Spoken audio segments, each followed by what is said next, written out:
Assalamualaikum warahmatullahi wabarakatuh. Perkenalkan, nama saya Erni Oktia. Saya dari kelas PGSD kelas C, nomor NIM 60. Di sini saya akan mengerjakan tugas UTS PKN. Soal yang pertama yaitu PKN adalah salah satu mata kuliah umum yang sifatnya wajib di perguruan tinggi, baik itu perguruan negeri maupun perguruan swasta. Salah satu alasannya secara internal yaitu untuk mempertahankan nilai dan norma pada warga negara dalam kehidupan berbangsa dan bernegara untuk menjadikannya sebagai warga negara yang baik. Tapi kenyataannya sekarang ini masih banyak mahasiswa yang tidak memiliki rasa nasionalisme dan sikap patriotisme yang berlandasan nilai-nilai Pancasila. Bagaimana pendapat saudara tentang konsep dan kenyataan tersebut? Jelaskan beserta contohnya. Jawabannya yaitu kenyataan bahwa banyak mahasiswa yang tidak memiliki rasa nasionalisme dan sikap patriotisme yang berlandasan nilai-nilai Pancasila. Hal ini dapat terjadi karena masa pembentukan karakter seorang tidak terjadi pada masa usia dewasa atau usia remaja akhir. Masa pembentukan karakter seseorang berada pada fase usia dini dan remaja awal. Oleh karena itu, pembelajaran PKN yang dilakukan di masa kuliah kurang efektif.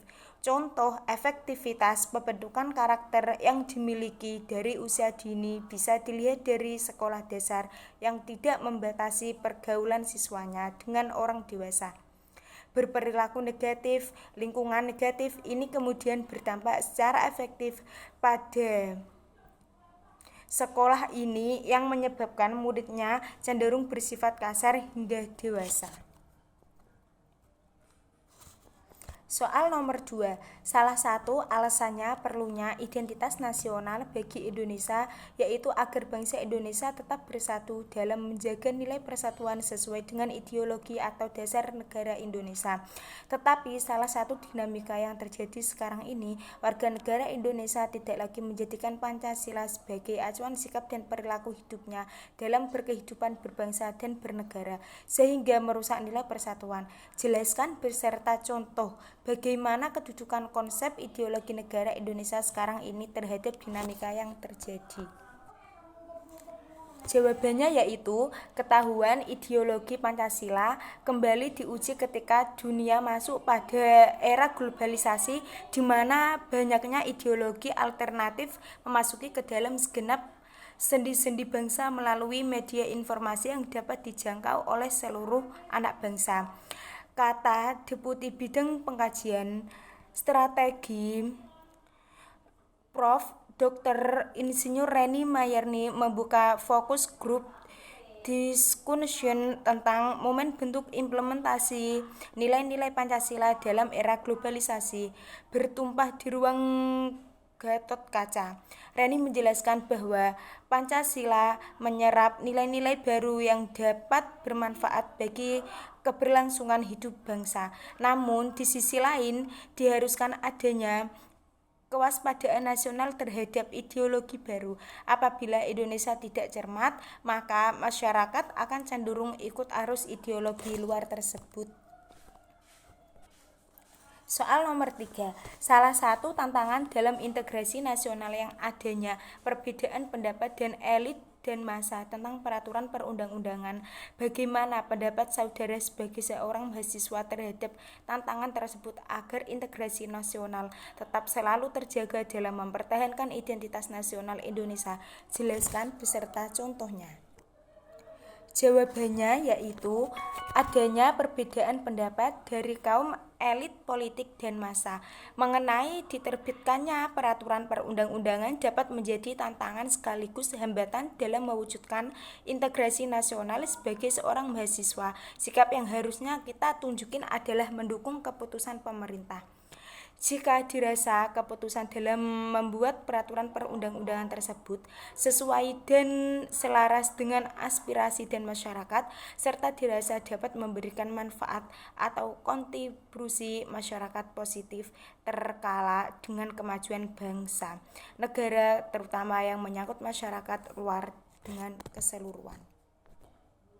Soal nomor 4, Salah satu alasan perlunya sebuah konstitusi dalam kehidupan berbangsa dan bernegara, yaitu untuk melindungi hak asasi manusia setiap warga negara. Tetapi kenyataan sekarang ini masih ada hak asasi manusia warga negara yang dirugikan oleh mendapatkan pendidikan. Bagaimana pendapat saudara tentang konsep dan kasus tersebut? Jelaskan beserta contohnya. Jawabannya yaitu pemerintah melalui instrumen hukum yang ada telah menjamin serta mengakomodir perlindungan hak anak.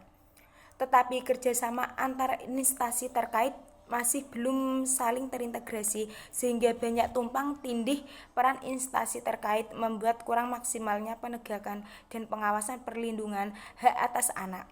Dalam menjalankan kebijakan peraturan perundang-undangan perlindungan anak, pihak pemerintah, pemerintah daerah, Komisi Perlindungan Anak, pihak swasta, masyarakat, lembaga swadaya masyarakat, tokoh-tokoh lintas agama, bahkan pihak aparat keamanan, dalam hal ini pihak kepolisian dan Satuan Polisi Pamong Praja atau Satpol PP, seharusnya mampu bersinergi dan bekerja sama dengan baik sehingga penegakan dan pengawasan aturan perlindungan hak atas anak bisa berjalan dengan baik.